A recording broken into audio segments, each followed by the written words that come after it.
Bienvenue sur votre chaîne, Le Choix du Cœur. Vous êtes-vous déjà demandé ce que pouvait ressentir un père allant demander de l'argent à son propre fils pour repartir avec un simple gâteau à la crème? Mais au moment d'ouvrir la boîte, ce père fut saisi d'un choc terrible. Aujourd'hui, nous allons vous raconter cette histoire d'un malentendu déchirant et d'une vérité poignante. Restez avec nous. 72 ans, c'est l'âge où, dit-on, la plupart des hommes profitent d'une retraite paisible, amusés par les babillages de leurs petits-enfants. Mais pour moi, Pierre Dubois, cet âge a marqué le début d'une angoisse sans fin. Je vis seul dans une vieille maison de plain-pied, au bout de Saint-Martin-des-Chênes, un petit village isolé au cœur de la Dordogne. Mon épouse a rejoint l'autre monde il y a près de 10 ans maintenant. Depuis ce jour, cette maison n'est remplie que du son de mes profonds soupirs et du chant des grillons chaque nuit. Mon fils unique, Julien, est parti s'installer à Paris depuis bien longtemps. Il a trouvé un bon travail, stable, et a épousé Sophie, une pure Parisienne. Ses beaux-parents sont d'ailleurs une famille aisée. De leur union est né mon petit-fils, Léo, la prunelle de mes yeux. Mais à cause de son travail prenant, je ne le vois qu'une ou deux fois par an, à Noël ou à Pâques. Je n'en voulais pas à mon fils. Les jeunes d'aujourd'hui sont tous si occupés à construire leur propre vie, n'est-ce pas? Ils ne peuvent pas rester confinés dans un coin de campagne comme ce vieil homme. Mais depuis quelque temps, cette vieille carcasse a commencé à me jouer des tours.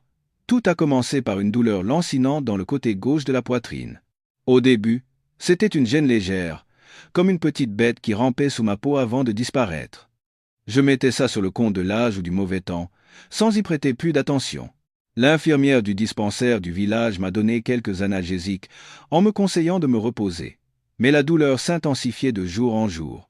Certaines nuits, je me réveillais en sursaut, avec l'impression qu'on me poignardait le cœur. La sueur froide trempait mes oreillers et mes draps. Recroquevillé comme une crevette, je me tenais la poitrine, luttant pour respirer.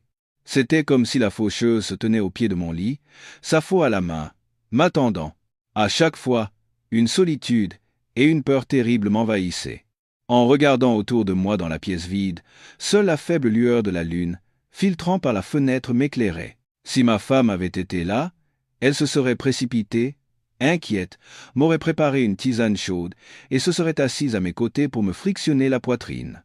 Mais maintenant, je devais affronter tout cela seul.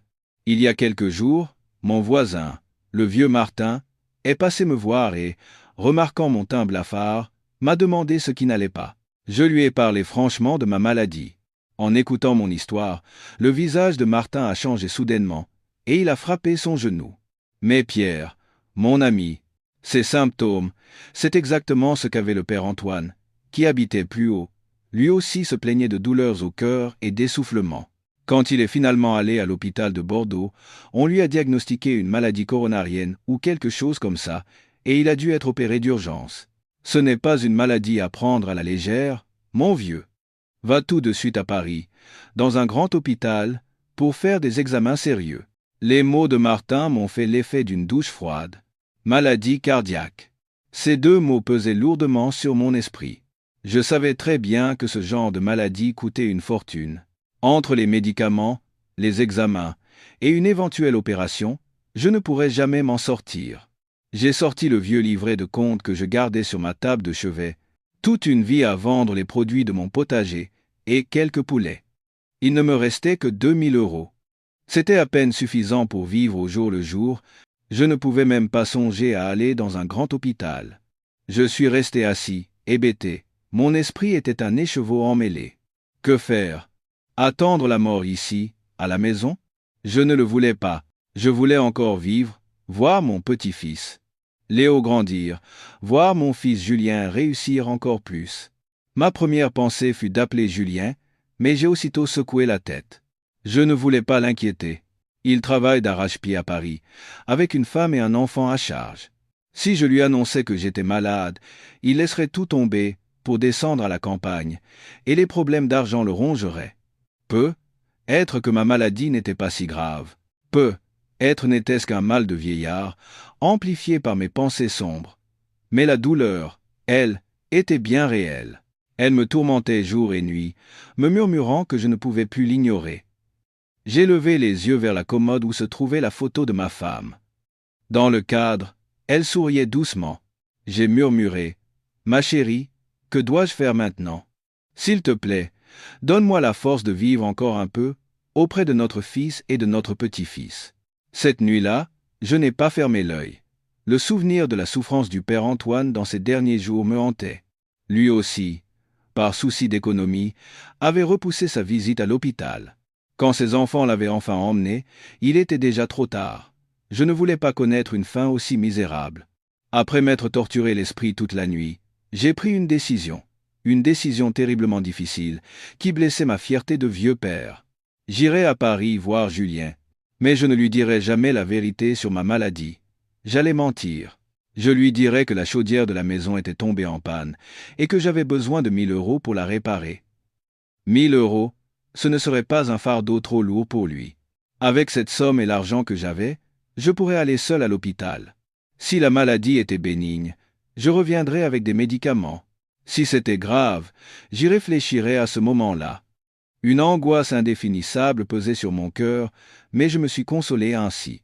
Le lendemain matin, lorsque les premiers rayons de soleil ont filtré par la fenêtre, j'étais déjà réveillé.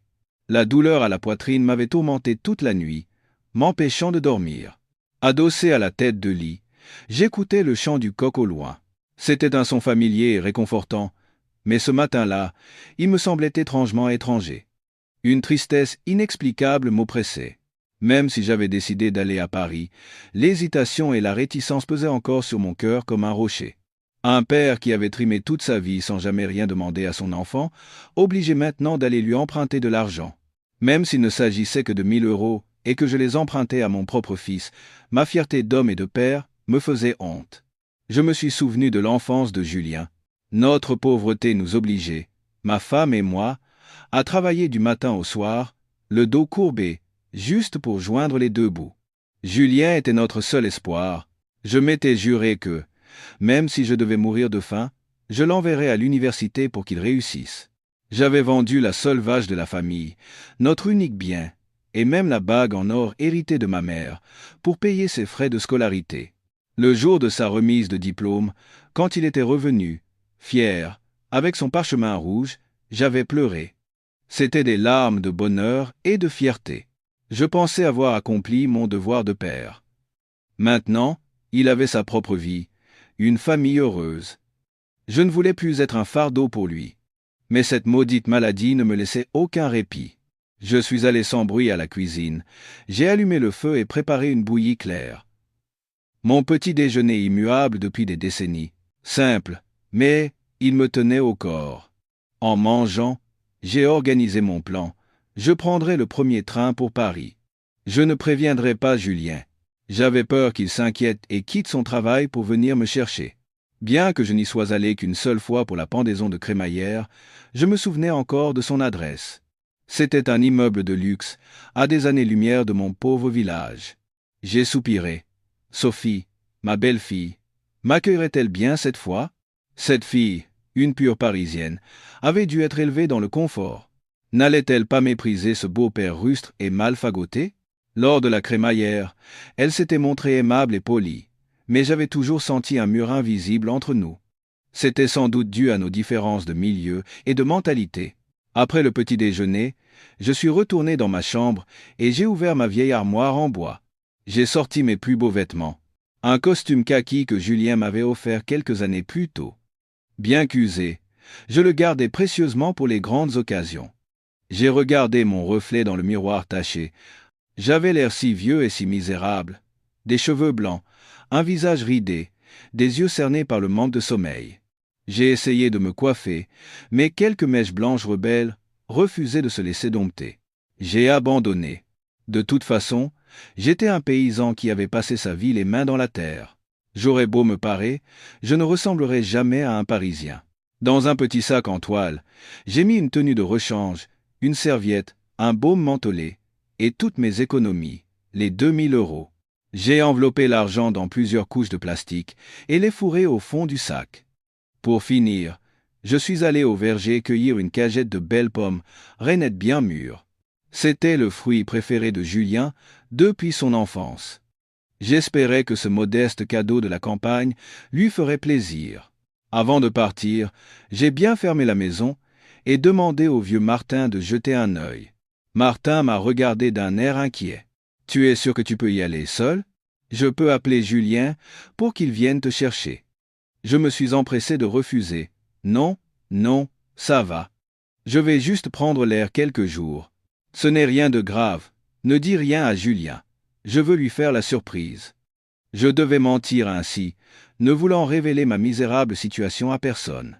Je me suis dirigé vers l'arrêt de bus du village pour prendre la navette vers la gare. Le chemin de campagne familier me semblait interminablement long ce jour-là. Le soleil du matin brillait, mais mon cœur était glacial.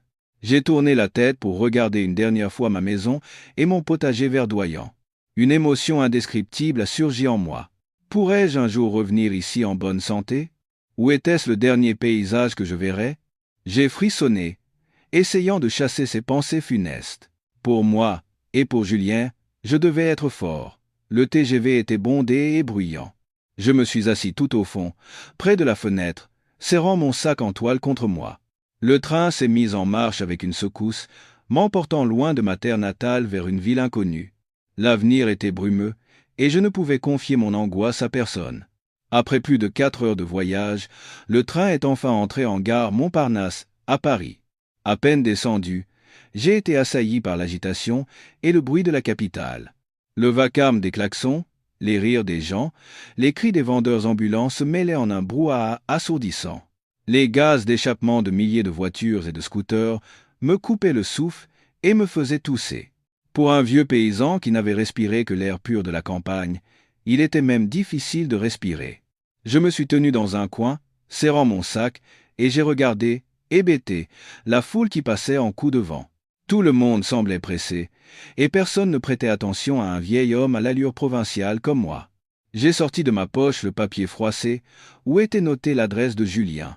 Son écriture était belle, mais j'avais du mal à la déchiffrer. J'ai plissé les yeux et les relus plusieurs fois avant d'en être sûr. Résidence, les Jardins d'Éden, Neuilly-sur-Seine. Je ne savais absolument pas où se trouvait Neuilly, ni à quelle distance c'était. J'ai pris mon courage à 2 mains et me suis approché d'un chauffeur de taxi.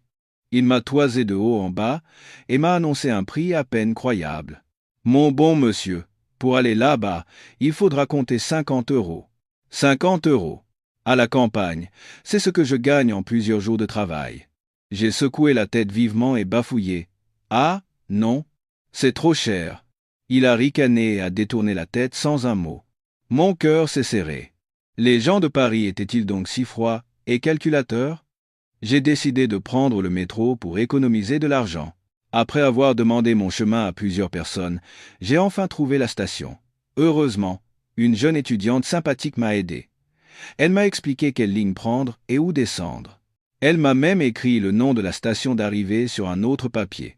Je l'ai remerciée à plusieurs reprises, sentant mon cœur se réchauffer un peu. Une fois dans le métro, j'ai de nouveau ressenti un immense décalage. Le wagon était propre, climatisé. Rien à voir avec les vieux bus de ma campagne. Mais les gens à l'intérieur étaient les mêmes, tous avaient le nez plongé dans leur smartphone, et personne ne s'adressait la parole. Assis seul, je regardais par la fenêtre. Les gratte-ciels serrés les uns contre les autres, les immeubles de verre étincelants défilaient sous mes yeux. Paris, la ville lumière. Mais pour moi, c'était un lieu si étranger et solitaire. Près d'1 heure plus tard, je suis enfin arrivé à la station près de chez Julien. En sortant du métro, j'ai suivi les indications de l'étudiante. La résidence Les Jardins d'Éden est apparue devant moi. C'était aussi grandiose qu'un château. Un gardien surveillait l'entrée d'un air sévère. Intimidé, je me suis approché et lui ai dit que je venais voir mon fils, qui habitait dans le bâtiment A, au 15e étage, appartement 1508. Il m'a regardé d'un œil suspicieux, puis a passé un appel via l'interphone. Un instant plus tard, il a hoché la tête et m'a ouvert la porte. Je l'ai remercié, à voix basse, et suis entré. Le hall de l'immeuble était aussi vaste qu'une place, le sol pavé d'un marbre étincelant. Il y avait une fontaine et d'immenses plantes en pot. J'ai pris l'ascenseur jusqu'au 15e étage. C'était la première fois de ma vie que je prenais un ascenseur.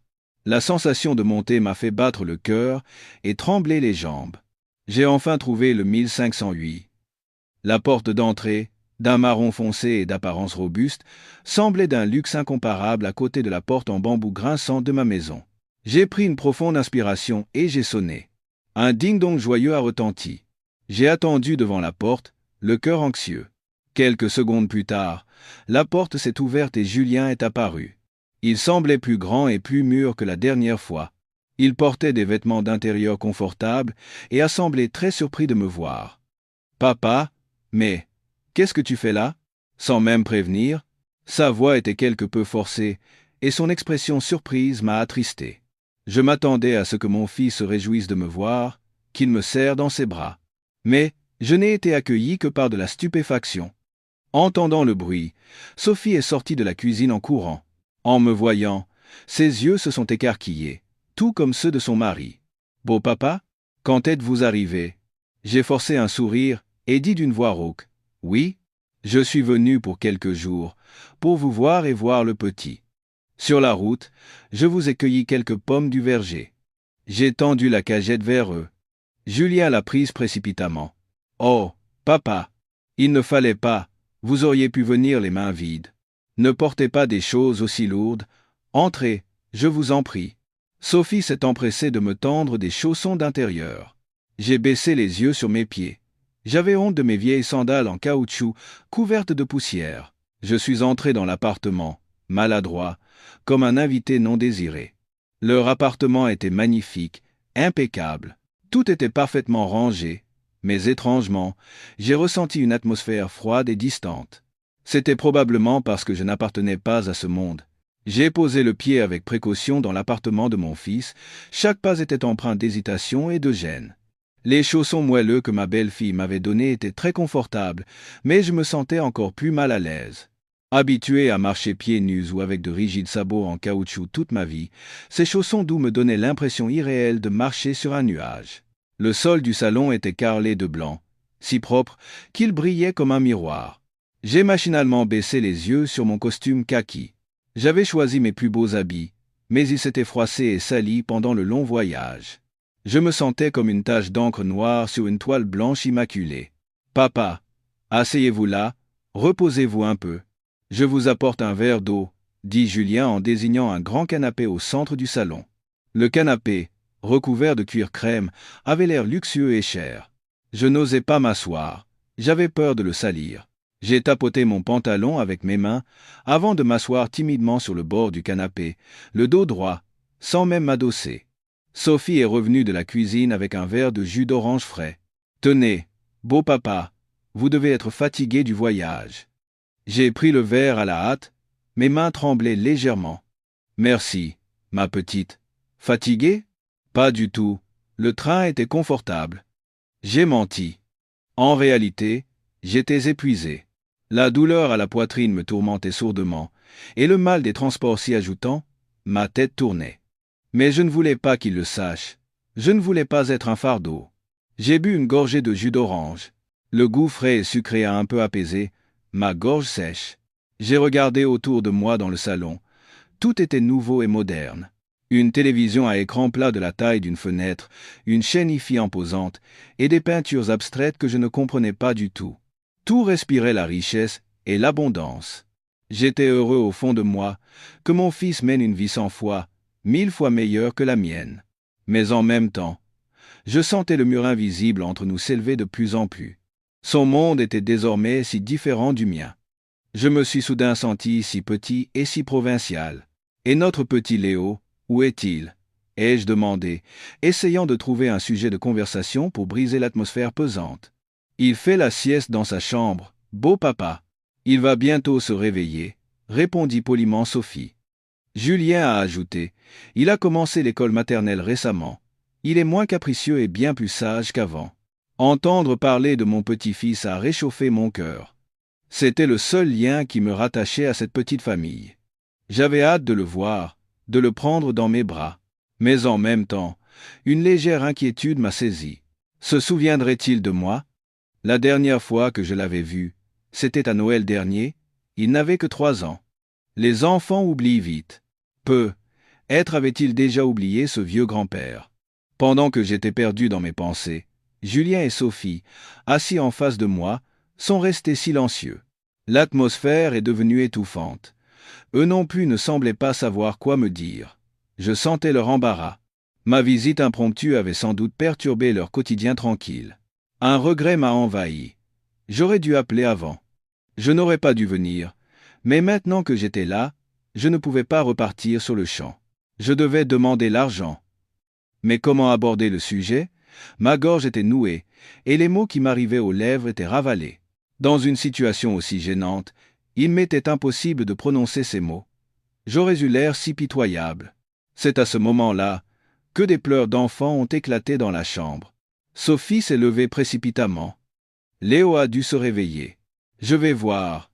Elle est entrée dans la chambre et en est ressortie un instant plus tard avec l'enfant dans les bras. Léo se frottait les yeux, encore à moitié endormi.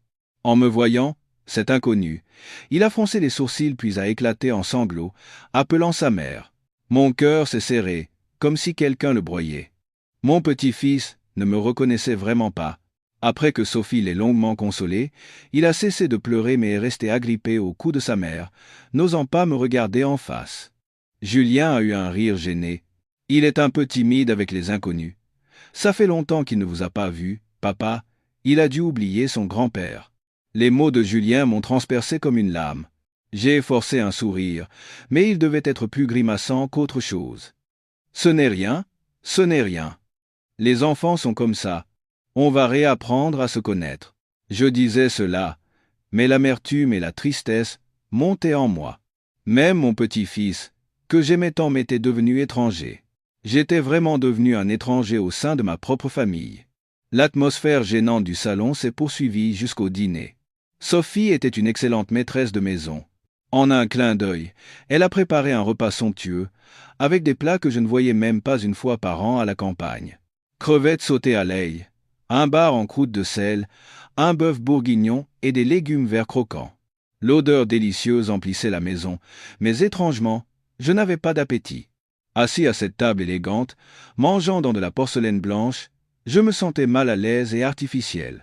J'étais habitué à manger sur un banc en bambou grinçant, dans un vieux bol ébréché. J'avais du mal à m'adapter à ce changement soudain. Julien et Sophie n'arrêtaient pas de mettre de la nourriture dans mon assiette. « Papa, goûtez ces crevettes, elles sont délicieuses. Papa, prenez un peu de soupe chaude. » Ils étaient extrêmement polis. Mais je ne pouvais ignorer la distance que je sentais dans chaque mot, chaque geste. Ils se contentaient de m'offrir de la nourriture, sans jamais me demander comment j'allais à la campagne, ni pourquoi j'étais venu si soudainement. Le repas s'est déroulé en silence. Seul le cliquetis des couverts se faisait entendre. Léo avait déjà mangé et était couché. Nous n'étions que nous trois, assis face à face, chacun perdu dans ses pensées. Je savais que c'était le meilleur moment pour parler d'argent. Je ne pouvais plus attendre. Je me suis raclé la gorge et, prenant mon courage à deux mains, j'ai dit « Julien, comment ça va au travail en ce moment ?» Julien, qui était en train de décortiquer un poisson, a levé la tête et a répondu à la hâte « Oui, papa, ça va. Un peu chargé en ce moment, c'est tout. C'est bien, il faut travailler dur quand on est jeune. » C'est tout ce que des parents à la campagne peuvent souhaiter, ai-je dit d'une voix légèrement tremblante. J'ai pris une profonde inspiration et suis entré dans le vif du sujet. En fait, la chaudière à la maison est tombée en panne. Il a beaucoup plu ces derniers jours et l'eau s'est infiltrée dans la cuisine. Tout a été inondé. Il faudrait que je la fasse réparer. Je n'ai pas pu finir ma phrase, hésitant. J'ai observé leur réaction. Sophie gardait la tête baissée, mangeant son riz, semblant indifférente à mon histoire. Et Julien, il a eu un moment d'hésitation, puis a de nouveau déposé une grosse crevette dans mon assiette. « Papa, mangez avant que ça ne refroidisse. On parlera de ça plus tard. Prenez cette crevette, elle est très fraîche. » Ces mots m'ont fait l'effet d'une gifle. Il changeait délibérément de sujet. Il ne voulait pas entendre parler d'argent. Mon cœur s'est effondré. Le désespoir et la déception m'ont submergé. J'avais ravalé ma fierté. J'avais même menti, pour finalement réussir à prononcer ces mots, et il les avait balayés d'un revers de main sans la moindre hésitation. Je n'ai plus rien dit. J'ai baissé la tête, et j'ai avalé de force quelques bouchées de riz. J'avais la gorge nouée, et même la nourriture la plus délicieuse avait le goût du sable. Je me sentais si inutile et si pitoyable. Je pensais qu'il était mon fils, mon sang. Mais la distance physique et le fossé social avaient apparemment effacé même les liens du sang. À ses yeux, je n'étais probablement plus qu'un vieil homme encombrant, un fardeau venu de la campagne. Après le repas, Sophie a rapidement débarrassé la table et est partie dans la chambre avec son fils. Je suis resté seul avec Julien dans le salon. J'espérais qu'il reviendrait sur ce que j'avais dit plus tôt. Mais il s'est contenté d'allumer la télévision et de zapper sans but. Le bruit de la télé ne parvenait pas à combler le silence glacial entre nous. J'étais assis sur le canapé. J'étais épuisé. La douleur à la poitrine revenait, mais la douleur de mon cœur était 1000 fois plus forte. Je sentais que je ne pouvais plus rester ici, une minute de plus. Je ne pouvais pas supporter ce froid mépris. Je me suis levé. Ma voix était rauque. Je crois que je vais y aller. Julien s'est tourné vers moi, surpris. Son expression était stupéfaite. Quoi? Pourquoi partir si tôt? Vous aviez dit que vous restiez quelques jours. Non, j'ai encore des choses à faire à la maison. Et puis, je ne suis pas à l'aise ici. J'ai l'impression de vous déranger. J'ai essayé de parler sans que ma voix ne tremble. Je ne voulais pas lui montrer ma faiblesse. Julien semblait désemparé. Il s'est levé. Mais papa, qu'est-ce que vous racontez? Dérangé? Restez donc vous reposer quelques jours. Demain, je prends un jour de congé et je vous fais visiter Paris. Ces paroles formelles m'ont fait encore plus de mal. J'ai secoué la tête. Non, c'est bon. Dis-moi juste à quelle heure est le dernier train. J'avais pris ma décision. Je partais sur le champ. Je ne pouvais plus rester dans un endroit où je n'étais pas le bienvenu. Même si je devais combattre seul la maladie, je ne mendierais la pitié de personne, pas même de mon propre fils. Ma décision de rentrer a semblé prendre Julien au dépourvu. Il me regardait avec une expression déconcertée et incompréhensible. Il a tenté de me retenir. « Papa, pourquoi êtes-vous si pressé? Passez au moins la nuit ici. Il n'y a plus de train pour la campagne à cette heure. » J'ai secoué la tête fermement. Ma voix est sortie plus froide que je ne le pensais. Train ou pas, je dois partir. Je ne peux plus rester. Sur ces mots, je me suis tourné vers l'entrée où j'avais laissé mon sac en toile et la cagette de pommes. Je ne voulais plus voir son visage. J'avais peur que mon regard croise le sien et que ma résolution s'effondre. Voyant ma détermination, Julien n'a plus rien dit. Il a sorti silencieusement son smartphone, a tapoté quelque chose et a dit « Il y a un dernier train à 21h30. Mais la gare est assez loin d'ici. Je vais vous appeler un taxi. » Pas la peine. Je peux y aller seul. Dis-moi juste quelle ligne de métro je dois prendre. Ai-je répondu. J'ai utilisé le vouvoiement pour marquer la distance. Mon cœur se déchirait, mais il le fallait. Je devais lui montrer que je n'étais pas un mendiant, pas un père misérable dépendant de son fils. Julien s'est figé un instant à mon changement de ton. Son visage a changé. Il avait sans doute perçu la colère et la déception dans mes paroles. Il est resté silencieux un moment, puis a dit à voix basse « Je vais vous accompagner. » Je n'ai pas répondu. Je me suis penché pour ramasser mon sac en toile, mais j'ai laissé la cagette de pommes. Je ne voulais plus l'emporter. Ce cadeau de la campagne, que j'avais porté avec tant de soin, n'avait plus aucun sens à mes yeux. Sans un regard en arrière, je suis sorti.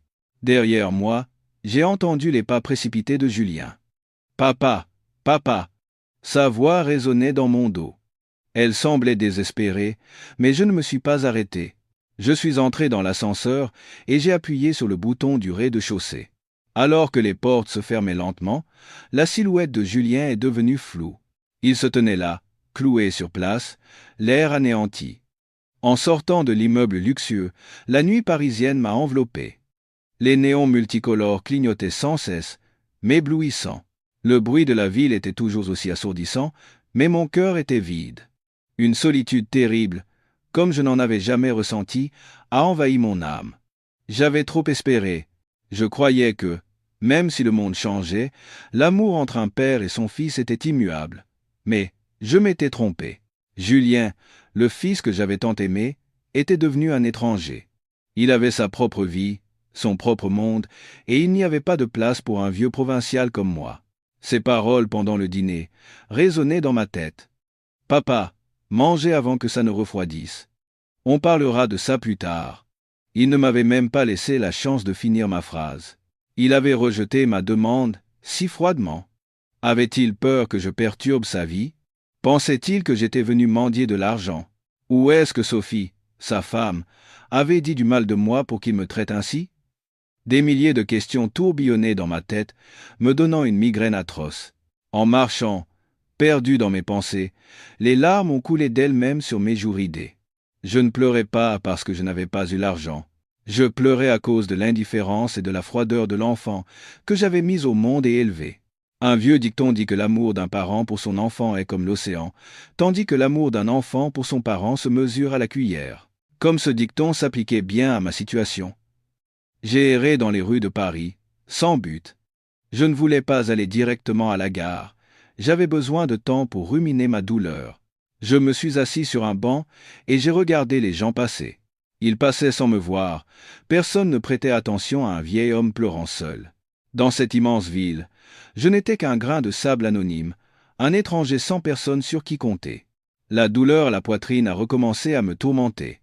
Cette fois, plus violemment, je me suis agrippé le torse, luttant pour respirer. J'ai cru que j'allais mourir ainsi, dans un endroit inconnu, sans personne. Quelle fin misérable! J'ai sorti mon baume mentholé de ma poche et l'ai appliqué sur ma poitrine et mes tempes. L'odeur forte et pénétrante m'a un peu ramené à la réalité. Je me suis fait une promesse. Sois fort. Ne t'effondre pas ici. Tu dois rentrer chez toi. Si tu dois mourir, que ce soit sur ta terre natale. Je ne sais pas combien de temps je suis resté assis sur ce banc froid. Ce n'est que lorsque la rosée du soir a commencé à me glacer que j'ai repris mes esprits. Je ne pouvais pas rester assis là. Il fallait rentrer chez moi, à Saint-Martin-des-Chênes, même si j'y étais seul. Au moins, c'était chez moi, l'endroit où j'appartenais. Je me suis levé lentement. Mes jambes étaient engourdies d'être resté assis si longtemps. La douleur à la poitrine s'était un peu calmée, mais la blessure de mon cœur était toujours là, me rongeant doucement. J'ai essuyé les traces de larmes sur mes joues, j'ai pris une grande bouffée de l'air pollué de la ville, et j'ai commencé à marcher d'un pas lourd. Il fallait que je trouve le chemin de la gare. Cette fois, je n'ai pas osé demander mon chemin au chauffeur de taxi. J'avais peur de faire face à nouveau à des regards méfiants et à des prix exorbitants. J'ai longé le trottoir et j'ai aperçu une dame qui vendait des boissons sur le bord de la route. Voyant mon allure misérable, elle m'a regardé avec pitié. Quand je lui ai demandé le chemin de la gare Montparnasse, elle me l'a gentiment indiqué, me disant même quel bus prendre pour économiser de l'argent. Je l'ai remerciée à plusieurs reprises. J'ai acheté une bouteille d'eau et j'ai poursuivi mon voyage solitaire. Il y avait des gens bien, même dans cette ville froide. Cette petite lueur d'espoir a réchauffé mon cœur un instant, mais elle s'est vite éteinte face à la déception causée par mon propre fils. Les rues de la nuit étaient encore bondées. Les lumières des magasins et des gratte-ciels illuminaient un coin du ciel. Les gens marchaient en couple ou en groupe, riant et discutant joyeusement. J'ai vu un jeune couple avec un petit enfant sur un scooter. L'enfant, assis entre ses parents, racontait sa journée d'école, et les parents se retournaient de temps en temps pour le regarder avec amour. Ils avaient l'air si heureux. Cette scène m'a fait mal au cœur. Je me suis souvenu du passé. Quand Julien était petit, je le mettais sur mon vieux vélo, et nous parcourions tout le village. Lui aussi, il gazouillait comme un oiseau, me racontant toutes sortes d'histoires. Ces beaux souvenirs étaient maintenant des lames qui creusaient plus profondément la blessure de mon cœur. Le temps était si cruel. Il ne faisait pas que vieillir les gens, il pouvait aussi changer les liens du sang. Après avoir longtemps marché et pris un bus, je suis enfin arrivé à la gare. La scène était encore plus chaotique que pendant la journée. Le son des annonces, les cris des vendeurs, les appels des passagers se mélangeaient. L'odeur de carburant, de nourriture et de sueur humaine créait une atmosphère étouffante. J'étais complètement épuisé. Je voulais juste m'asseoir dans un endroit calme et attendre mon train. Mais où trouver un endroit calme ici? J'ai traîné mes pieds fatigués jusqu'au guichet et, avec le peu d'argent qui me restait en poche, j'ai acheté un billet pour mon village. Le billet en main, je me suis senti un peu plus léger. Bientôt, je serai chez moi. J'ai cherché mon quai et je suis monté dans le train, garé dans un coin de la gare. Il restait encore un peu de temps avant le départ. Je me suis assis à l'arrière, près de la fenêtre. Il y avait déjà quelques personnes dans le wagon, elles aussi semblaient fatiguées par une longue journée. Je me suis assis, j'ai appuyé ma tête contre le siège et j'ai fermé les yeux. Je ne voulais plus rien voir. Je voulais oublier tous les événements désagréables de la journée. Je voulais effacer de mon esprit les visages de Julien et Sophie. Mais plus j'essayais d'oublier, plus leurs images devenaient claires. Leurs visages surpris en me voyant, leur façon de m'éviter pendant le repas, et les mots froids de Julien. Tout se répétait dans ma tête comme un film au ralenti, me tourmentant. Je me sentais si stupide. Pourquoi être venu jusqu'ici pour subir une telle humiliation? Ma fierté était piétinée. J'ai regretté de ne pas être resté chez moi. Le train a démarré. Le bruit du moteur a fait vibrer légèrement la carlingue. Le conducteur criait aux passagers encore à l'extérieur de se dépêcher, que l'heure du départ était arrivée. J'ai écarté le rideau de la fenêtre et j'ai regardé dehors une dernière fois. La gare était toujours aussi bruyante et animée. J'ai soupiré, me préparant à un long voyage de nuit. Je voulais juste que le train aille vite, pour quitter au plus vite cette ville qui m'avait causé tant de chagrin. Au moment où le conducteur s'apprêtait à fermer les portes et à partir, un cri pressé s'est fait entendre de l'extérieur. « Papa! Papa! Attendez, s'il vous plaît! Chauffeur, arrêtez le train! » Surpris, j'ai tourné la tête vers la fenêtre. Il faisait sombre, mais je pouvais distinguer la silhouette d'une personne qui courait à perdre haleine vers le train. J'ai tout de suite reconnu Julien. Il criait à tue-tête, tenant à la main une boîte assez grande. Mon cœur s'est mis à battre la chamade. Pourquoi me poursuivait-il? Avait-il des regrets? Voulait-il s'excuser? Ou me donner de l'argent?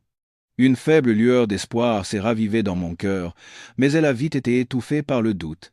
Le conducteur, bien qu'agacé, a vu l'air désespéré de mon fils, a arrêté le train et a entrouvert la porte. Julien a sauté dans le wagon comme une flèche. Il était essoufflé, ses cheveux en désordre, et des paires de sueur coulaient sur son front. Il a balayé le wagon du regard et, lorsque ses yeux ont rencontré les miens, il a poussé un soupir de soulagement. Il s'est précipité vers moi. Les autres passagers le regardaient avec curiosité. Il s'est arrêté devant moi et, la tête baissée, m'a tendu la boîte en carton à deux mains. D'une voix haletante et brisée, il a dit « Papa, prenez ça, pour votre petit déjeuner demain matin. » J'ai regardé fixement la boîte dans ses mains. C'était une boîte de pâtisserie, le genre de gâteau que les enfants des villes mangent pour leur anniversaire. Du gâteau pour le petit déjeuner? Je ne savais pas si je devais rire ou pleurer. Alors, la seule raison pour laquelle il m'avait poursuivi de toutes ses forces, c'était pour me donner ça? Mon cœur s'est glacé, et la déception et l'amertume m'ont noué la gorge. J'ai regardé Julien, puis la boîte de gâteaux. Pour qui me prenait-il? Un enfant de 3 ans? Pensait-il pouvoir m'apaiser avec un si petit geste? Pensait-il que ce gâteau pouvait effacer la blessure et l'indifférence qu'il m'avait infligée? Je trouvais son geste absurde et j'avais pitié de moi-même. Aux yeux de mon fils, je ne valais apparemment pas plus qu'un simple gâteau bon marché. « Papa, prenez-la. Le train va partir, » insista Julien. Sa voix tremblait légèrement. Je ne voulais pas la prendre.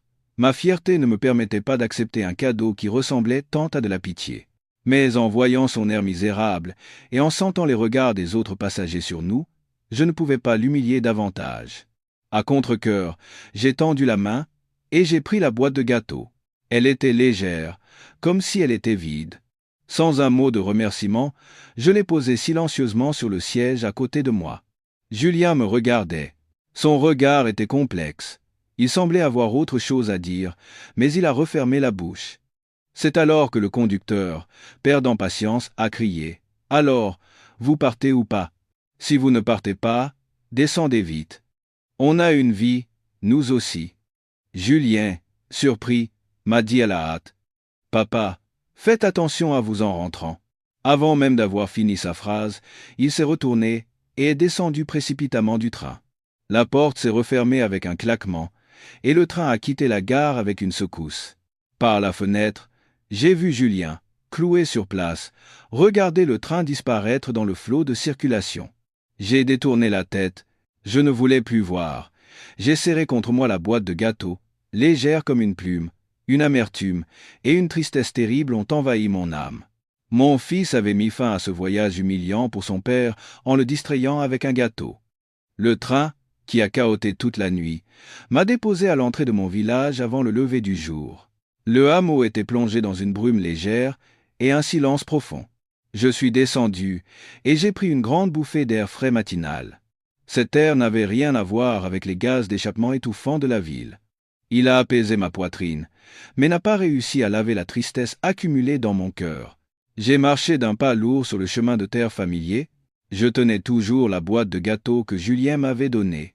Elle me semblait si lourde, pas à cause de son poids, mais à cause du poids de la déception qu'elle contenait. De retour à la maison, j'ai traîné mon corps fatigué, j'ai posé la boîte de gâteaux sur la vieille table en bois et je me suis effondré sur mon lit. N'ayant pas dormi de la nuit, mon corps était épuisé et mon esprit encore plus en désordre. Les yeux ouverts, je fixais le plafond taché par les infiltrations d'eau. La maison me semblait plus froide et plus vide que jamais. Je me sentais vraiment seul au monde. J'avais été si fier de Julien, de sa réussite, mais maintenant, cette fierté s'était transformée en une douleur insupportable. C'était sans doute de ma faute d'avoir trop attendu de lui. J'aurais être dû accepter que les enfants, en grandissant, suivent leur propre chemin et que les vieux parents soient oubliés. Après être restés longtemps allongés, les premiers rayons de soleil ont filtré par la fenêtre, dessinant des traînées de lumière sur le plancher. Mon estomac a gargouillé. Je n'avais presque rien mangé la veille. Je me suis levé péniblement pour aller à la cuisine me préparer des nouilles. Mon regard s'est posé sur la boîte de gâteaux sur la table. Elle semblait si déplacée dans le décor de cette modeste maison.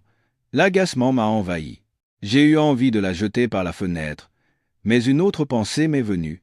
C'était de la nourriture, après tout, la jeter serait un péché. Et puis, j'étais curieux de voir à quoi ressemblait ce gâteau sucré que les enfants des villes mangent. À contre-cœur, j'ai pris la boîte et j'ai déchiré le ruban adhésif. En ouvrant le couvercle, une odeur sucrée de beurre et de lait a envahi mes narines. À l'intérieur se trouvait un joli petit gâteau, décoré de fleurs en crème rose et bleue. Cela ne m'intéressait pas du tout. Je voulais juste me débarrasser de ce morceau de pain pour voir ce qu'il y avait en dessous, ou s'il n'y avait vraiment que le gâteau. Avec mes mains, j'ai brutalement écarté la crème molle et le biscuit, et à ce moment-là, je me suis figé. Mes yeux se sont écarquillés, mon cœur a semblé s'arrêter. Sous la fine couche de gâteau, au centre du fond de la boîte, se trouvait une épaisse enveloppe blanche. Je me suis frotté les yeux plusieurs fois. Je n'en croyais pas ce que je voyais. Une enveloppe? Pourquoi y avait-il une enveloppe ici? Mes mains tremblaient. Je l'ai saisie lentement. Elle était lourde. J'ai eu la forte intuition qu'elle contenait autre chose que du papier. Une étrange excitation a surgi en moi. J'ai déchiré l'enveloppe avec précaution et, en voyant ce qu'elle contenait, j'ai failli suffoquer. C'était de l'argent.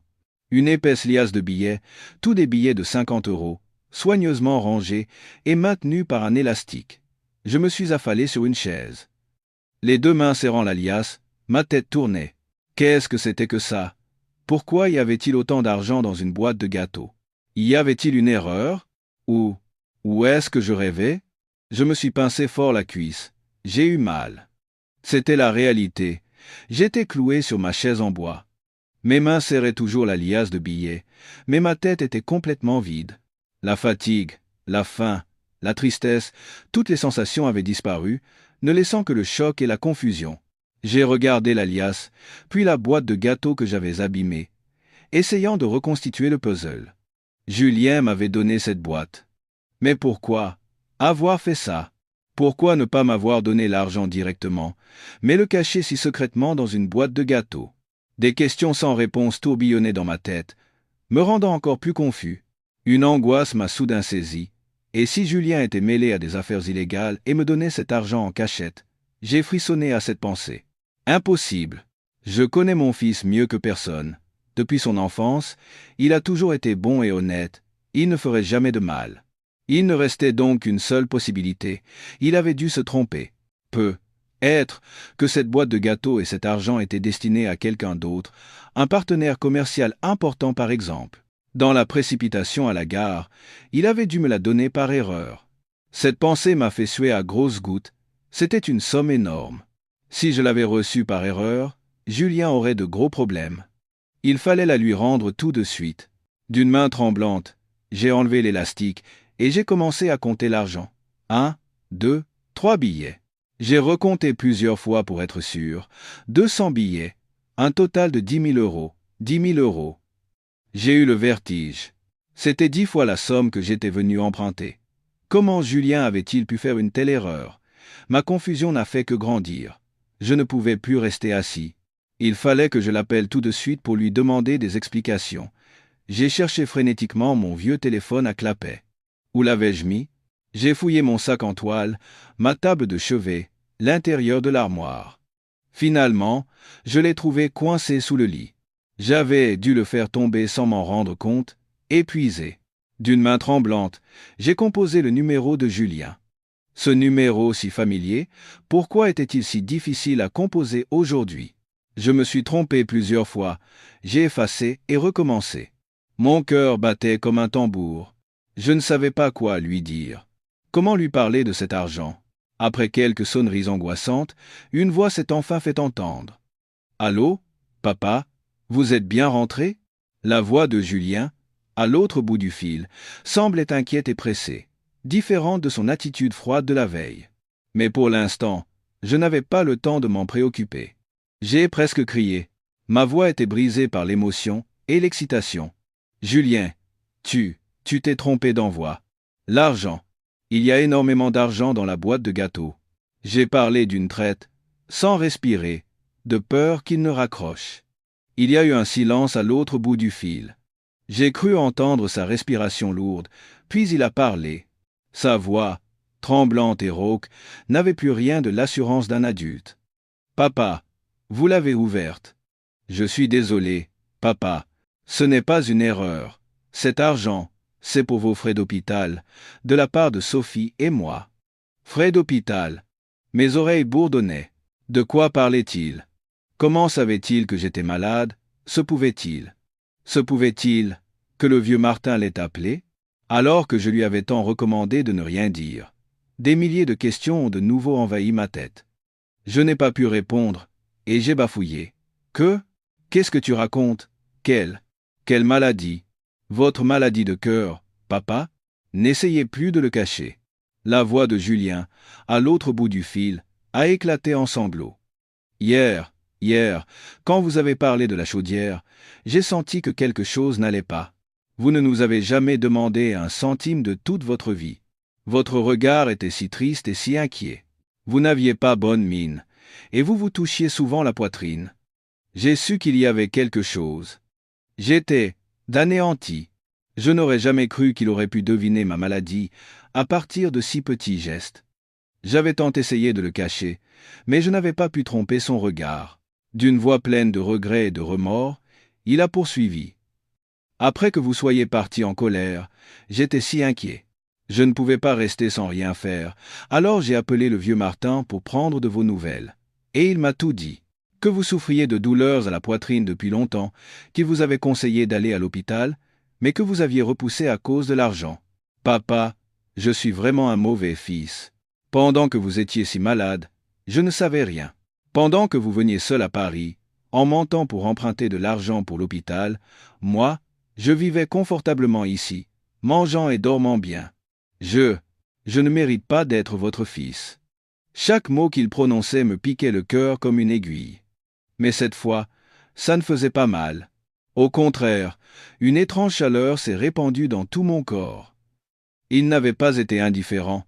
Il savait tout. Le silence et l'évitement pendant le repas n'étaient pas parce qu'il me détestait ou m'ignorait. C'était à cause du choc, de la honte et du remords. Il ne savait pas comment m'affronter. Je me suis souvenu de son expression déconcertée et anéantie quand il m'avait laissé partir. Je me suis souvenu de son allure essoufflée quand il m'avait rattrapé pour me donner la boîte de gâteaux. Tout est devenu clair. Quand vous avez dit que vous vouliez partir si vite, Sophie et moi étions vraiment paniqués. On avait si peur que vous soyez en colère, que vous ayez mal interprété les choses. Nous n'avions pas l'intention de vous prêter seulement 1 000 euros. On voulait vous donner beaucoup plus d'argent pour que vous fassiez des examens dans le meilleur hôpital. Mais vous êtes parti avant même qu'on puisse en parler. Sophie m'a dit de vous retenir par tous les moyens, mais j'étais trop stupide. Je n'ai pas eu le courage. Je n'ai pu que vous regarder partir, hébété. Après ça, J'ai couru chercher de l'argent et je suis parti à la gare. J'avais si peur d'arriver trop tard, de manquer à jamais l'occasion de m'excuser. J'ai caché l'argent dans la boîte de gâteaux, parce que je savais que vous ne l'accepteriez jamais si je vous le donnais directement. Votre fierté ne vous l'aurait pas permis. Je n'ai pas trouvé d'autre solution. Papa, pardonnez à ce fils indigne. Il pleurait à l'autre bout du fil, des pleurs d'enfant, des pleurs de regret profond. En l'entendant, mon cœur s'est serré. J'avais la gorge nouée, je ne pouvais plus rien dire. Je voulais pleurer, moi aussi. Mon fils, je ne t'en veux pas. Je voulais lui dire que je comprenais tout maintenant, mais aucun son ne sortait. Les larmes coulaient simplement sur mes joues ridées. Alors que je sanglotais sans pouvoir parler, j'ai entendu un bruit de froissement à l'autre bout du fil. Puis une voix claire et douce a dit, inquiète, « Beau papa, c'est Sophie. Arrêtez de pleurer, s'il vous plaît, beau papa. C'est entièrement notre faute. Nous sommes vraiment désolés. » C'était Sophie. Elle avait dû prendre le téléphone à son mari.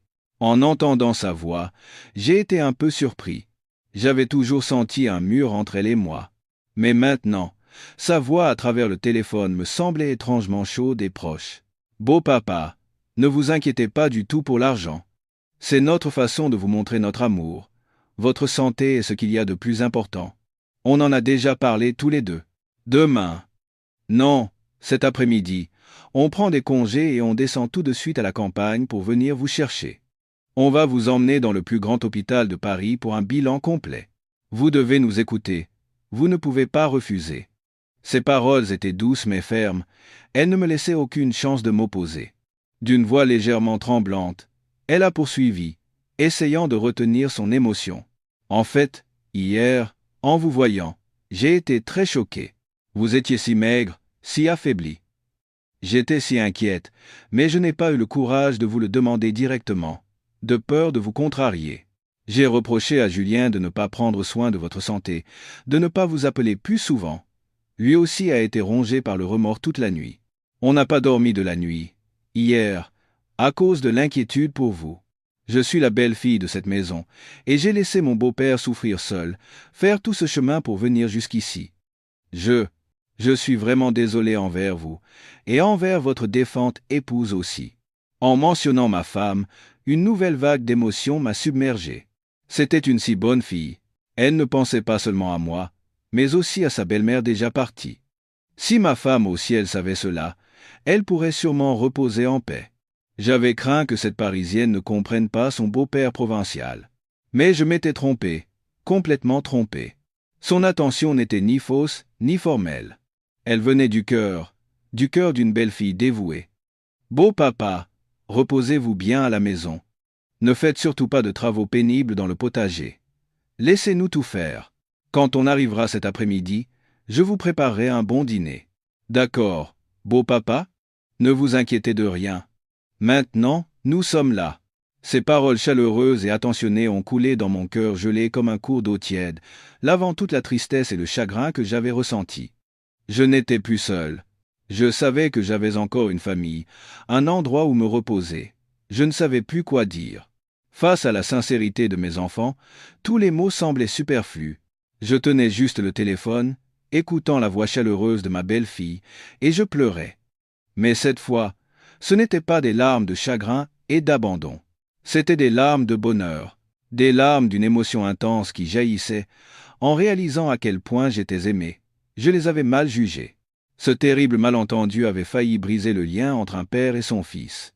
J'ai pleuré comme un enfant. J'ai pleuré pour moi-même, vieux et méfiant. J'ai pleuré pour mon fils, maladroit dans l'expression de ses sentiments. Et j'ai pleuré pour le cœur de ma belle-fille dévouée. J'ai compris. Ce n'étaient pas mes enfants qui étaient indifférents, c'était moi qui avais érigé un mur entre nous. J'avais toujours eu peur d'être un fardeau, de déranger, et j'avais gardé pour moi ma solitude et ma maladie. Et mes enfants aussi devaient avoir leurs propres difficultés. Poussés par le travail et la vie stressante de la société moderne, ils avaient étaient parfois négligents. Mais au fond de leur cœur, ils m'avaient toujours aimé et respecté. Seule leur façon de l'exprimer était différente de celle de ma génération. Ils ne le montraient pas par des paroles douces, mais par des actes. Cette façon maladroite et étrange de cacher l'argent dans une boîte de gâteaux contenait toute leur inquiétude et leur amour pour moi. L'appel s'est terminé pendant que je continuais de sangloter. Je n'ai pas réussi à dire une phrase correcte, j'ai juste marmonné que je comprenais tout. Mais je suis sûr qu'à l'autre bout du fil, ils ont compris mon cœur.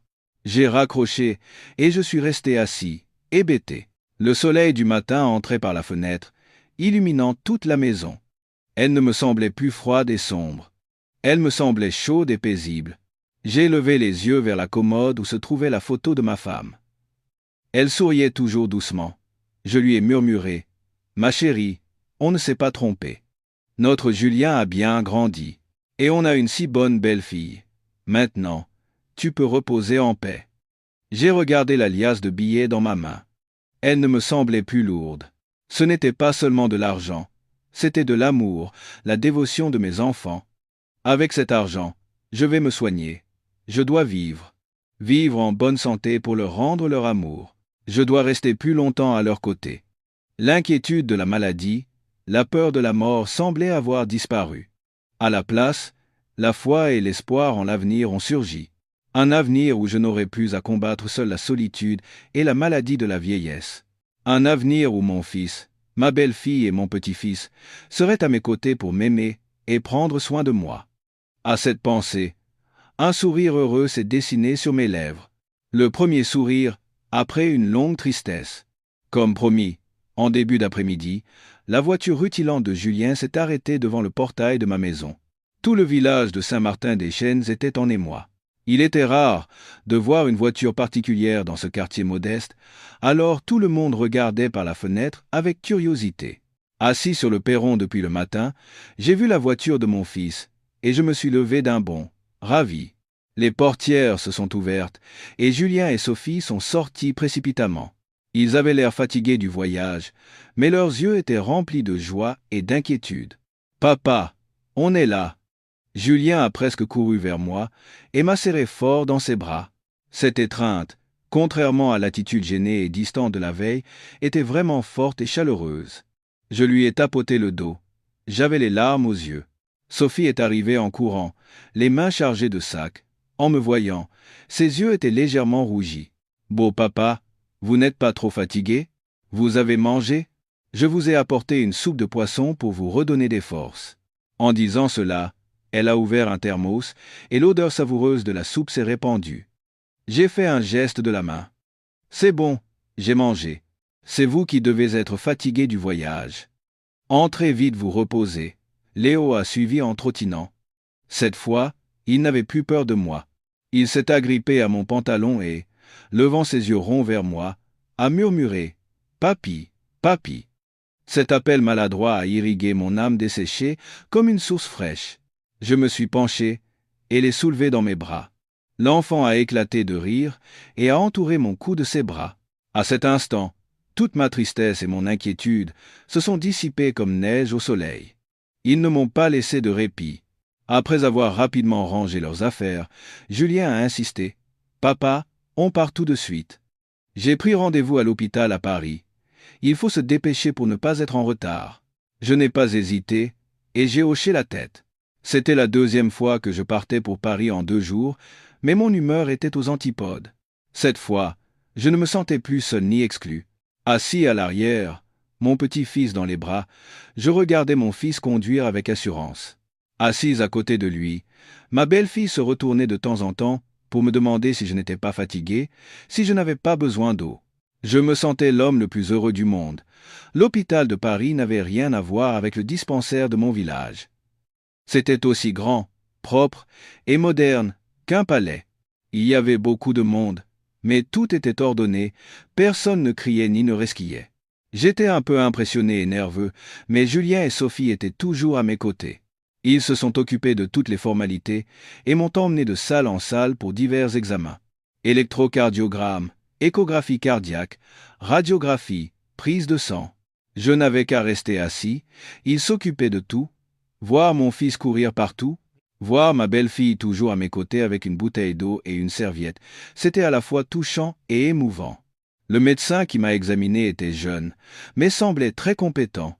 Après avoir examiné tous les résultats, il a expliqué d'une voix douce. Monsieur, vous souffrez d'une maladie coronarienne.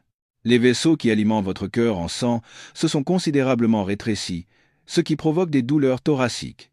Si l'on ne traite pas, cela peut entraîner un infarctus, ce qui est très dangereux. Mais heureusement, vous êtes venu à temps. Le mot dangereux m'a fait froid dans le dos. Mais le médecin m'a tout de suite rassuré. Ne vous inquiétez pas trop. Votre maladie se soigne. Nous allons d'abord stabiliser votre état avec des médicaments, puis nous procéderons à une intervention pour dilater le vaisseau et poser un stent. Ce n'est pas une intervention compliquée. Après le traitement, votre santé s'améliorera considérablement. En entendant les paroles du médecin, le poids qui m'oppressait le cœur s'est enfin allégé. On pouvait me soigner. Je pouvais vivre. Julien et Sophie, en entendant cela, ont poussé un soupir de soulagement. Ils ont remercié le médecin à plusieurs reprises. Ce soir-là, je suis resté chez mes enfants. L'appartement était toujours aussi magnifique et propre, mais il ne me semblait plus étranger ni froid. Sophie a préparé un dîner avec des aliments nutritifs et faciles à digérer. Elle n'arrêtait pas de me servir, me disant qu'il fallait beaucoup manger pour vaincre la maladie. Julien, contrairement à la dernière fois, ne regardait pas la télévision, mais s'est assis à côté de moi. Il m'a demandé des nouvelles du village, du vieux Martin et des autres voisins. Il m'a demandé comment avait été la récolte cette année. Il m'a parlé de son travail, du stress et des difficultés qu'il rencontrait. J'ai écouté mon fils. Pour la première fois depuis des années, j'ai eu l'impression de vraiment comprendre sa vie. Le mur invisible entre nous semblait s'être complètement effondré. Cette nuit-là, j'ai dormi dans une chambre d'amis propre et parfumée. Allongé sur un lit moelleux, j'ai dormi d'un sommeil profond. C'était la première nuit que je passais sans être tourmenté par des douleurs à la poitrine. Les jours qui ont suivi ont été les plus heureux de ma vieille vie. Toutes les inquiétudes et les peines ont reculé, laissant place à la chaleur familiale.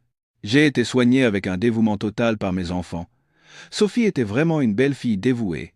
Chaque matin, elle se levait tôt pour me préparer des plats délicieux et sains. Parfois une bouillie de poisson, parfois une soupe de poulet, parfois un bouillon aux herbes médicinales. Elle avait même cherché sur Internet les aliments bons et à éviter pour les cardiaques et les avait notés soigneusement dans un cahier. En la voyant s'affairer dans la cuisine, je pensais à ma défunte femme. Elle aussi était une si bonne maîtresse de maison, dévouée à son mari et à son enfant. Je me suis dit que j'étais un homme très chanceux. Julien rentrait directement à la maison après le travail. Il ne sortait plus avec ses amis, ni n'allait boire un verre. Il consacrait tout son temps libre à moi. Voyant que je m'ennuyais à la maison, il m'a acheté un smartphone. Au début, j'ai refusé. Non, je suis trop vieux pour ça. Ma vue est mauvaise, mes mains tremblent. Comment pourrais-je utiliser un appareil aussi compliqué? C'est un gaspillage d'argent. Mais il n'a pas cédé, et s'est assis à côté de moi pour m'expliquer tout, pas à pas. Ça, c'est le bouton pour déverrouiller. Papa, si vous voulez appeler quelqu'un, vous appuyez sur cette icône verte. J'apprenais et j'oubliais, je me trompais sans cesse, mais il ne s'est jamais fâché. Il me réexpliquait simplement, patiemment. Petit à petit, j'ai appris à recevoir et à passer des appels, et même à lire les nouvelles sur Internet. Le mieux, c'est qu'il m'a créé un compte WhatsApp, ce qui m'a permis de reprendre contact avec mes vieux amis du village. Mes amis étaient très envieux de me voir utiliser un smartphone dernier cri. Nous faisions des appels vidéo, nous voyions nos visages et nous prenions des nouvelles de notre santé et de nos cultures. Parfois, je parlais avec eux pendant plus d'une heure, riant aux éclats. Grâce au smartphone, la distance entre la ville et la campagne semblait avoir disparu. Je ne me sentais plus coupé de mon monde familier. L'après-midi, quand Julien n'était pas encore rentré, Sophie m'emmenait avec Léo me promener dans le parc en bas de l'immeuble. Le parc était grand et beau, avec beaucoup d'arbres et de fleurs. Il y avait beaucoup de personnes âgées et d'enfants. Au début, j'étais gêné et je restais assis au même endroit, mais Sophie était très à l'aise. Elle engageait la conversation avec les autres personnes âgées et me présentait. C'est mon beau-père. Il est venu de la campagne pour quelque temps. Tout le monde était gentil et aimable. Ils me demandaient des nouvelles de ma santé et me parlaient de leurs enfants et petits-enfants. Petit à petit, je me suis ouvert et j'ai participé à leur conversation. J'ai trouvé ici de nouveaux amis, des amis de mon âge qui partageaient les mêmes situations et les mêmes soucis. Nous partagions nos histoires du quotidien et parfois, nous faisions un peu de gymnastique douce ensemble. Ma vie semblait beaucoup plus riche et plus joyeuse. Un jour, alors que je discutais avec un nouvel ami, Sophie et Léo jouaient à cache-cache non loin de là. Mon ami a regardé Sophie et m'a dit d'une voix pleine d'envie: « Vous avez bien de la chance, Pierre. Une belle fille si jolie, si gentille et si dévouée. Je la vois vous accompagner en promenade tous les après-midi. Elle prend si bien soin de vous. C'est rare de nos jours, une belle fille comme ça. » En entendant ce compliment, mon cœur a gonflé d'une fierté et d'un bonheur indescriptibles. J'ai regardé ma belle-fille, riant joyeusement avec mon petit-fils. J'avais le cœur si chaud. J'avais non seulement un bon fils, mais aussi une belle-fille meilleure qu'une propre fille. Ma relation avec Léo s'est aussi resserrée de jour en jour. Il ne s'accrochait plus seulement à sa mère. Dès qu'il me voyait, il courait se jeter dans mes bras et me suppliait de lui raconter des histoires d'autrefois. Je lui racontais les contes de Perrault, les fables de La Fontaine, les histoires que je racontais à Julien quand il était petit. Il écoutait mes histoires, ses grands yeux noirs brillants. Parfois, il me posait des questions farfelues qui me faisaient rire. Ces moments joyeux avec mon petit-fils étaient les plus paisibles et les plus heureux. Ils me faisaient oublier ma maladie et la tristesse de vieillir. J'avais l'impression de rajeunir, de trouver un sens à ma vie. Ma vie à Paris s'est ainsi écoulée paisiblement, et près d'un mois est passé. Après la pause du Stan, ma santé s'est considérablement améliorée. Les douleurs à la poitrine avaient presque complètement disparu, et je pouvais marcher ou bouger légèrement, sans être essoufflé. Mon teint s'était amélioré, et comme je mangeais et dormais bien, j'avais même pris un peu de poids. Voir ma santé s'améliorer était la plus grande joie de Julien et Sophie. Bien que la vie à Paris soit agréable et que j'apprécie les soins de mes enfants et de mon petit-fils, un coin de mon cœur était toujours nostalgique de mon village. L'air pur de Saint-Martin-des-Chênes, mon potager, mon étang et mes voisins qui s'entraidaient me manquaient. J'appelais de temps en temps le vieux Martin pour prendre des nouvelles du village. C'est lors d'un de ces appels que j'ai appris que l'histoire de ma famille était devenue le sujet de conversation du village. Martin m'a dit d'une voix excitée: « Mon ami, tout le village ne tarit pas d'éloges sur ton fils et ta belle-fille. On dit que ce sont des enfants modèles, comme on n'en voit plus.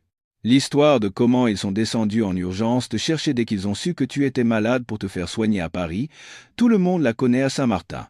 Les commères du marché se demandent ce que tu as bien pu faire dans une vie antérieure pour mériter des enfants pareils. » En entendant les paroles de mon ami, j'étais à la fois heureux et un peu gêné. Je ne m'attendais pas à ce que l'histoire privée de ma famille suscite autant d'intérêt. Martin a ajouté: « L'autre jour, la vieille voisine d'en haut est venue me demander le numéro de Julien. Elle voulait lui demander quel était le meilleur endroit pour faire soigner son mari de sa maladie de cœur. Elle a dit que voir ton fils et ta belle-fille lui avait donné une leçon. Avant, par souci d'économie, elle n'emmenait même pas son mari correctement à l'hôpital, mais maintenant, elle a dit qu'elle devait prendre exemple sur ta famille. » En entendant cela, une fierté indescriptible a surgi en moi. Mes enfants n'avaient pas seulement été dévoués à leurs parents, mais sans le savoir, ils étaient devenus un exemple pour les autres. Leurs actions diffusaient un message significatif sur l'amour familial et la responsabilité des enfants envers leurs parents âgés. Ce sentiment de bonheur et de fierté a été décuplé lorsque j'ai entendu des compliments directement de la part d'inconnus. Ce jour-là, Julien m'a emmené pour un contrôle de routine. Pendant que nous attendions la consultation, un homme d'âge mûr assis à côté de moi a engagé la conversation. Il m'a posé des questions sur ma maladie, puis, voyant Julien aller me chercher de l'eau, il a dit: « Votre fils est vraiment dévoué. » De nos jours, les jeunes sont tous si occupés. C'est rare de voir quelqu'un accompagner ses parents à l'hôpital et prendre soin d'eux avec autant d'attention. Vous avez beaucoup de chance, monsieur. En entendant cela, j'étais aux anges. J'ai souri et lui ai dit: « Oui, j'ai la chance d'avoir deux bons enfants. Non seulement mon fils, mais ma belle-fille à la maison est aussi très gentille. » Je lui ai raconté comment Sophie prenait soin de moi avec attention. Il a écouté mon histoire, hochant la tête avec admiration. Qu'ils soient connus ou inconnus, leurs compliments me rendaient plus heureux que n'importe quelle richesse du monde. C'était une reconnaissance de la vie de labeur de ma femme et moi pour élever notre enfant, et le doux fruit que je récoltais au crépuscule de ma vie. Je ne me lamentais plus d'être vieux et malade. Au contraire, je me sentais vraiment riche. Riche de l'amour et de la dévotion de mes enfants et de mon petit-fils. Je me vantais souvent auprès de mes amis du parc. Mon fils et ma belle-fille ne me laissent manquer de rien. Mais la chose la plus précieuse qu'ils m'aient donnée, ce n'est pas l'argent, c'est leur attention et leur amour. Chaque fois que je disais cela, mon cœur débordait d'un bonheur indescriptible. Je savais que désormais, il n'y aurait plus de jours sombres et solitaires dans ma vie. Après plus d'un mois à Paris, ma santé était presque complètement rétablie. Le médecin a dit que je pouvais maintenant rentrer chez moi pour ma convalescence, qu'il suffisait de bien prendre mes médicaments et de faire des contrôles réguliers. La nouvelle de pouvoir rentrer chez moi me rendait heureux, mais aussi un peu triste. J'étais heureux de retrouver ma maison et mon potager, mais triste de devoir quitter mes enfants et mon petit-fils. Je m'étais tellement habitué aux soins attentionnés de Sophie, aux conversations nocturnes avec Julien, aux éclats de rire de Léo. La pensée de devoir les quitter me laissait un vide dans le cœur. Le jour où je me préparais à partir, Julien et Sophie semblaient discuter de quelque chose d'important. Ils chuchotaient et passaient des appels. Quand je leur ai demandé, ils ont simplement souri et m'ont dit qu'ils me préparaient une autre surprise. Je n'ai pas insisté, mais j'étais un peu curieux et excité. Le lendemain matin, toute la famille est repartie pour Saint-Martin-des-Chênes dans la voiture familière. Cette fois, le trajet du retour était rempli de rires. Léo était occupé à me montrer ses nouveaux jouets, et je lui parlais du cerf-volant et du moulin à vent que je lui fabriquerai une fois à la campagne. Lorsque la voiture est arrivée à l'entrée du village, j'ai vu le vieux Martin qui attendait déjà. En voyant notre voiture, il a agité la main frénétiquement. Dès que la voiture s'est arrêtée, il a couru vers nous et a dit avec entrain : « Pierre, te voilà de retour. Tu as une mine splendide. Tu as repris des couleurs, tu as l'air en pleine forme. » J'ai ri aux éclats et j'ai serré la main de mon ami. C'est grâce à mes enfants. Martin s'est de nouveau tourné vers Julien et sa femme, ne tarissant pas d'éloges. Grâce à vous, tout le village est réjoui. Tout le monde devrait prendre exemple sur vous. Julien et Sophie ont simplement souri modestement et ont salué poliment leur aîné. Mais ce qui m'a surpris, c'est de voir une foule de gens rassemblés et discutant devant ma maison. En m'approchant, je n'en croyais pas mes yeux. Ma vieille maison délabrée avait disparu, et à sa place se dressait une maison neuve, dont l'odeur de peinture fraîche n'était pas encore dissipée. Le toit en ardoise ébréchée avait été remplacé par des tuiles d'un rouge vif, et les fenêtres en bois grinçantes par des fenêtres en verre étincelantes. Les murs couverts de mousse étaient peints d'un crème chaleureux. Je me suis figé sur place, incapable de faire un pas. « Qu'est-ce qui s'est passé ?» ai-je demandé à Julien d'une voix tremblante. Julien a souri et m'a aidé à m'approcher de la nouvelle maison. « C'est la surprise que nous voulions vous faire, papa. Pendant que vous étiez en traitement à Paris, nous avons engagé des gens pour rénover la maison. Nous voulions que vous viviez dans un endroit plus propre et plus confortable à votre retour. » En entendant cela, mes oreilles ont bourdonné. Rénover la maison ? Ils avaient fait tout cela en silence, sans me dire un mot. Je suis entré dans la cour. Un autre changement m'a surpris. La cour en terre battue et inégale était maintenant pavée de briques propres, et dans le coin où se trouvait autrefois un bananier luxuriant, une solide treille en fer pour le raisin avait été installée. Je suis monté sur le perron, et j'ai touché les murs fraîchement peints. La sensation était fraîche. Tout semblait être un rêve. Je n'arrivais pas à croire que c'était la réalité. Sophie, à côté de moi, a expliqué doucement. « On sait que vous aimez cultiver des plantes, beau papa.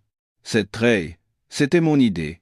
Plus tard, quand le raisin poussera, vous pourrez vous asseoir à l'ombre en été. Ce sera si agréable. On a aussi acheté des graines de légumes à planter et quelques poussins. Vous ne vous ennuierez pas à la campagne. » Chaque mot qu'elle prononçait s'infiltrait au plus profond de mon cœur, comme des gouttes d'eau tiède. Je n'ai pas pu retenir mes larmes à nouveau, et j'ai serré mes deux enfants dans mes bras. Je ne pouvais rien dire. Je sanglotais comme un enfant. Ils ne m'avaient pas seulement donné de l'argent et soigné ma maladie, mais ils avaient tout préparé pour que je puisse vivre une vie paisible et prospère. Je ne sais pas si je pourrai jamais leur rendre tout cela. Après ce moment d'émotion, Julien m'a aidé à entrer dans la maison.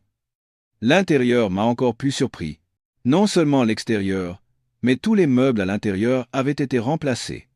Le vieux sol en ciment par un carrelage brillant, la table et les chaises en bois pourri par un bel ensemble sculpté. Même mon lit grinçant avait été remplacé par un lit en bois robuste et un matelas neuf et moelleux. Tout était impeccablement rangé.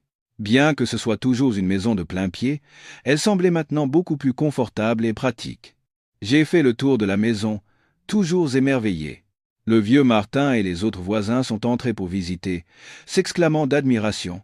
L'argent fait des miracles, c'est sûr. Transformer une vieille maison comme ça en un mois. Mais il faut aussi avoir le cœur.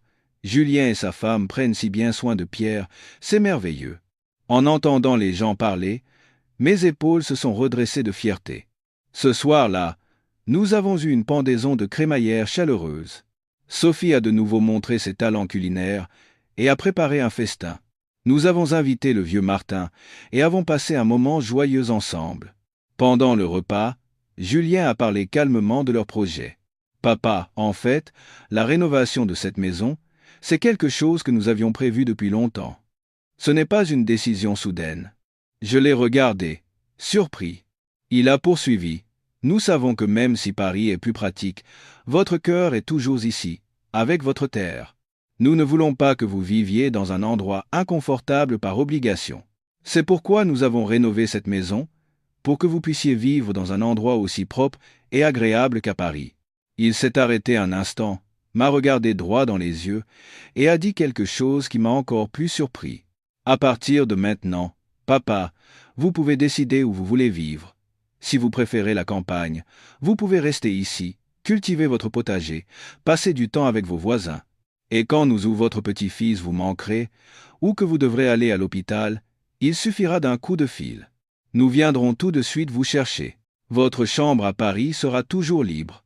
Vous pourrez faire la navette entre les deux maisons quand vous le voudrez, aussi longtemps que vous le voudrez. Nous voulons juste que vous viviez comme vous le souhaitez, heureux et à l'aise. Les paroles de mon fils m'ont laissé sans voix. Il ne m'avait pas seulement offert une nouvelle maison, mais aussi la liberté et le respect. Ils ne m'ont pas mis face à un choix ou dans une situation difficile. Ils avaient pensé à tout, dans les moindres détails, pour moi. Comme je ne disais rien, Sophie a ajouté, complétant les paroles de son mari. C'est vrai, beau papa.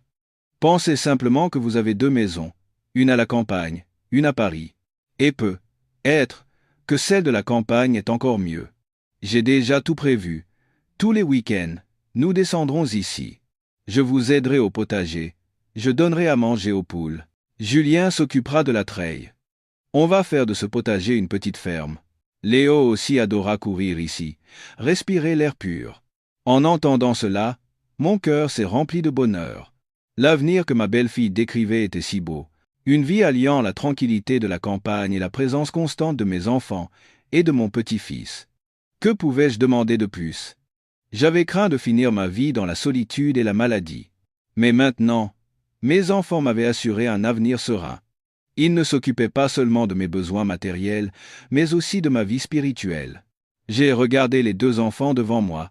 Mon fils, que j'avais mis au monde, et ma belle-fille, que je considérais comme ma propre fille.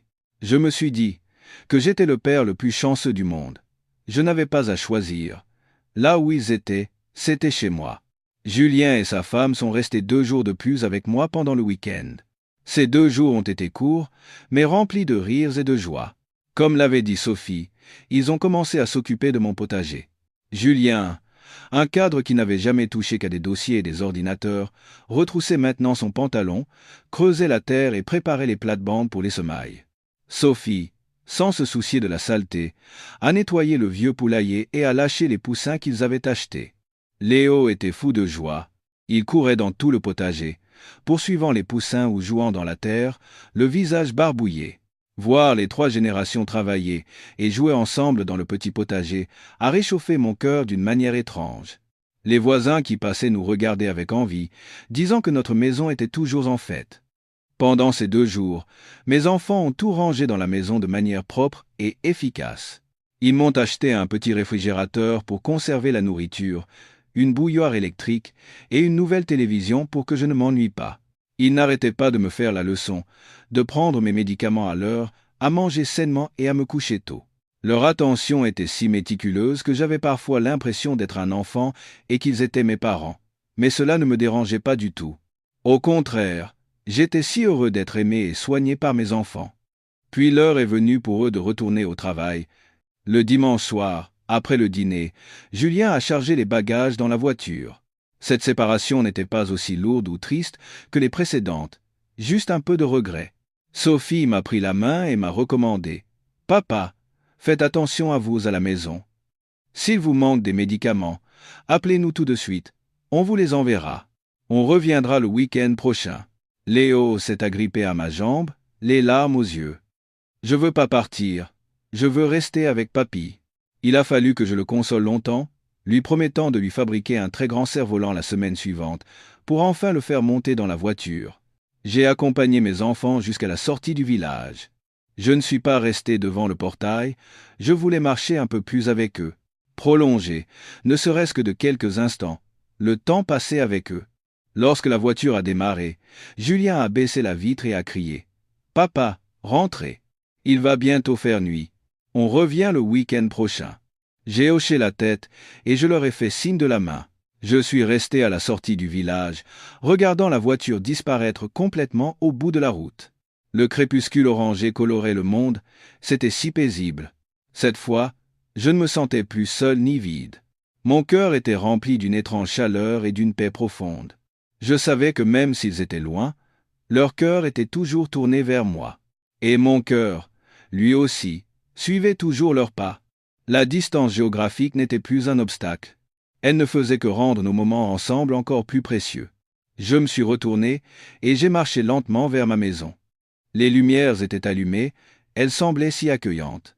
Je savais que désormais, où que je sois, dans cette belle maison de campagne ou dans l'appartement moderne de Paris, je ne serais jamais seul. Car j'avais toujours une famille, des enfants dévoués et un amour infini qui m'attendait à la maison. C'était un amour éternel, qui ne pouvait être échangé contre rien au monde. Depuis ce jour, ma vie a entamé un nouveau chapitre. Un chapitre rempli de la joie et de la sérénité de la vieillesse.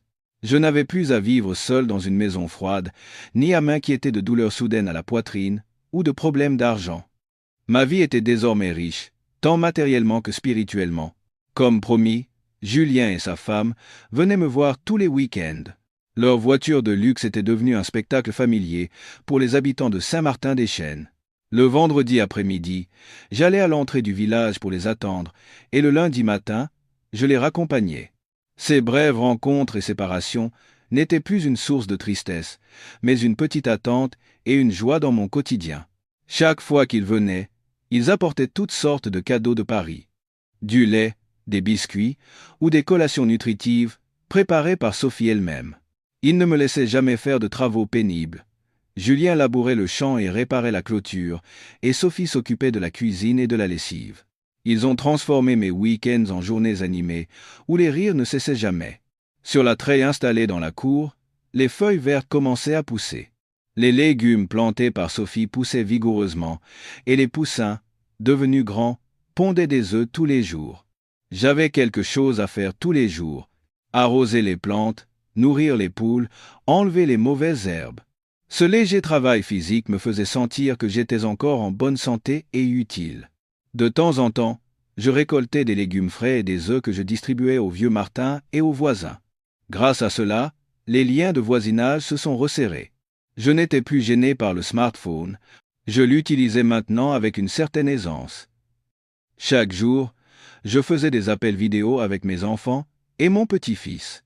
Voir le visage de Léo à l'écran, l'entendre me raconter sa journée à l'école maternelle, toute ma fatigue disparaissait. Parfois, quand je ne me sentais pas bien, j'appelais Sophie pour lui demander conseil. Elle m'écoutait toujours avec patience et me donnait des conseils utiles. Je n'avais plus à cacher ma maladie seule. Parfois, pour me changer les idées, mes enfants m'emmenaient à Paris pour y passer quelques semaines.